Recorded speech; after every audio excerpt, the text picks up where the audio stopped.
नमस्ते बच्चों। DAV MOIL public school e learning class में आपका स्वागत है। मैं आपकी नैतिक शिक्षा विषय अध्यापिका अंजलि राघोरते। प्यारे बच्चों, आज हम कक्षा 7वीं की नैतिक शिक्षा पुस्तिका का पाठ 3 आर्य समाज के नियम 3 से 6 इसका अगला भाग पढ़ने जा रहे हैं। आशा करती हूँ कि आज के पाठ का श्रवण आप एकाग्रता से करेंगे। तो आइए बढ़ते हैं हम अगले नियम की ओर। प्यारे बच्चों, जैसा कि आपको याद होगा, हमने पिछली ई कक्षा में तीसरे नियम का अध्ययन कर लिया था। तीसरे नियम में बताया गया था कि वेद सब सत्य विद्याओं की पुस्तक है। वेद का पढ़ना, पढ़ाना और सुनना सुनाना सभी आर्यों का परम धर्म है। आइए अब चौथे नियम का अध्ययन करते हैं। आर्य समाज का चौथा नियम है सत्य के ग्रहण करने और असत्य को छोड़ने में सदा उद्यत रहना चाहिए। यहाँ पर ग्रहण करना इस शब्द से तात्पर्य है कि उसे स्वीकार करना, और छोड़ना असत्य को छोड़ना अर्थात असत्य का हमेशा त्याग करना चाहिए।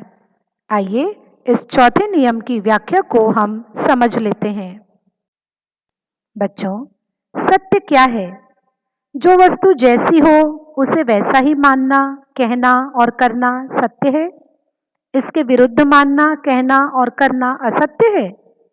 मनुष्य अल्पज्ञ है, उसे स्वभावतः सत्य और असत्य का सही ज्ञान नहीं हो पाता।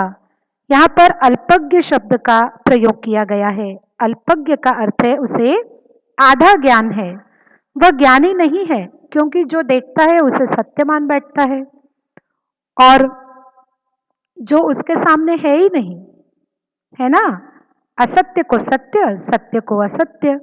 जो चीज जैसी दिख जाए वही सही है और जो जैसी ना दिखे वह गलत है।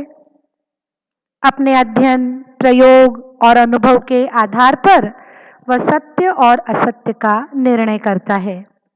कभी कभी वे मान्यताएं जिन्हें मनुष्य सत्य मानता रहा है असत्य प्रमाणित होती है और कभी असत्य मानी गई बातें सत्य सिद्ध होती है। ऐसे भी अनुभव आपके जीवन में काफी आए होंगे कि जो चीज आपको जैसी दिखती है वास्तव में वह वैसी नहीं होती, फिर भी आप उसे वैसा ही सत्य मान लेते हैं। यहाँ पर एक बड़ा प्यारा से उदाहरण दिया गया है कि पहले कुछ लोग धरती को चपटी मानते थे, पर यह गोल सिद्ध हुई। विमान तथा आकाशवाणी कपोल कल्पना माने जाते थे, वे सत्य सिद्ध हुए। समझदार व्यक्ति का कर्तव्य है कि वह असत्य सिद्ध होने वाली बातों, मान्यताओं को छोड़ता जाए तथा स्वाध्याय और खोज आदि के द्वारा उपलब्ध सत्य ग्रहण करता जाए। बच्चों, यहाँ पर बहुत बड़ी बात कही है कि आप समझदार तभी कहलाओगे, और वैसे भी ये आपका कर्तव्य है कि कोई बात यदि आपके सामने असत्य सिद्ध भी हो जाती है, फिर भी ये आपका स्वाध्याय है, यह आपकी जिम्मेदारी और कर्तव्य है कि सत्य की खोज करो। क्या वह बात सच में असत्य है, इसके पीछे के कारणों की खोज करो, तभी सही मायने में सत्य आपके सामने आएगा। व्यक्ति को अपना आचरण सत्य पर आधारित रखना चाहिए। सत्य की खोज तथा उसके आचरण में सदा लगे रहना चाहिए। आचरण से तात्पर्य व्यवहार। सत्य को अपने व्यवहार में लाओ, सत्य की खोज करो और जो भी आप में असत्य है उसे तुरंत छोड़ देना चाहिए। यह था आपका चौथा नियम। आइए देखते हैं अगला नियम, पांचवा नियम। सब काम धर्मानुसार अर्थात सत्य और असत्य को विचार कर करने चाहिए। यहाँ पर सभी कामों को धर्म के अनुसार करना चाहिए। हमारा धर्म है मानवता।